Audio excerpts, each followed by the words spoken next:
வணக்க மக்களே, இன்றைக்கி நம்ம என்ன பார்க்க போகிறோம்னா, அதிமுகவிற்குள் உட்கட்சி பூசல், எடப்பாடியை கடுமையாக விமர்சித்த செல்லூர் ராஜு பரபரப்பு பேட்டி. அதாவது முன்னாள் முதலமைச்சர் காமராஜரின் 124வது பிறந்தநாளையொட்டி மதுரையில் அமைக்கப்பட்ட அவரது திருவுருவச் சிலைக்கு பல்வேறு கட்சி தலைவர்கள் அமைப்புகளும் மாலை அணிவித்து மரியாதை தெரிவித்தாங்க.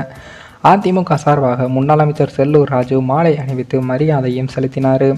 இதனைத் தொடர்ந்து செய்தியாளர்களிடம் பேசிய அவரிடம் காமராஜ் ஆட்சி தொடர்பான கேள்விக்கு பதிலளித்து இருக்காரு. சட்ட ஒழுங்கு இவ்வளவு சீர்கெட்டு இருக்கும் பொழுது சத்தியமூர்த்தி பவனில் அமர்ந்து கொண்டு EVKS இளங்கோவன் அவர்கள் கூறுகிறார், திமுகவை தவிர வேறு யாராலும் காமராஜர் ஆட்சியை கொடுக்க முடியாது என்றும் இது எந்த விதத்தில் நியாயம் என்று கேள்வி எழுப்பினார். அதே போல தமிழகத்தில் சட்ட ஒழுங்கு மோசமான நிலையில் இருக்கிறது என்றும் எங்கு பார்த்தாலும் கள்ளச்சாராய மரணம் நடைபெறுவதாக விமர்சித்திருக்காரு.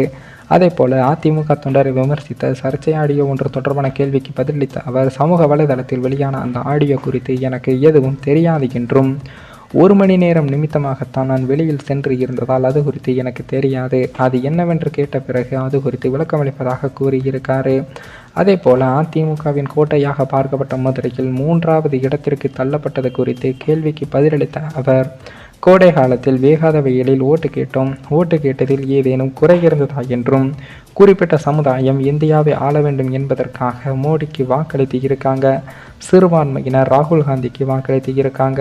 இதில் அதிமுகவினர் நாங்கள் அடிபட்டு விட்டோம். பல இடங்களில் நாங்கள் தோல்வியை தழுவினோம் என்றும் பல இடங்களில் 2வது இடம் பெற்றோம் என்றும் கூறியிருக்காரு. மதுரை அதிமுகவின் கோட்டையாக இருந்தது என்பது எங்களுக்கு தெரியும். தோல்வியை தழுவியது எங்களுக்கு மன உளைச்சல் தான் தந்துள்ளது என்றும் மக்கள் முடிவெடுத்து விட்டார்கள். மதுரையில் சௌராஷ்டிரா அமைப்பினர் மற்றும் மாநிலங்களில் இருந்து வந்த வட மாநிலத்தவர்கள், பிராமின்ஸ் உள்ளிட்டோர் மோடிக்கு வாக்களித்துள்ளதாக செல்லூர் ராஜு அவர்கள் தெரிவித்து இருக்காரு. மேலும் செல்லூர் ராஜு அவர்கள் இப்படி கூறியதன் விளைவாக அதிமுகவில் உட்கட்சி பூசல் உள்ளதாக அப்பட்டமாக தெரிய வந்து இருக்கு. மேலும் இந்த வீடியோ ஏதோ ஒரு விதத்தில் உங்களுக்கு பிடித்திருக்கும் என்று நினைக்கிறேன். நம்ம சேனலுக்கு புதிதாக வீடியோ பார்க்கிறீர்கள் என்றால் மறக்காமல் சப்ஸ்கிரைபர் செய்து விட்டு பாருங்கள். இன்னொரு வீடியோவில் சந்திக்கும் வரை நான் உங்கள் தமிழ்.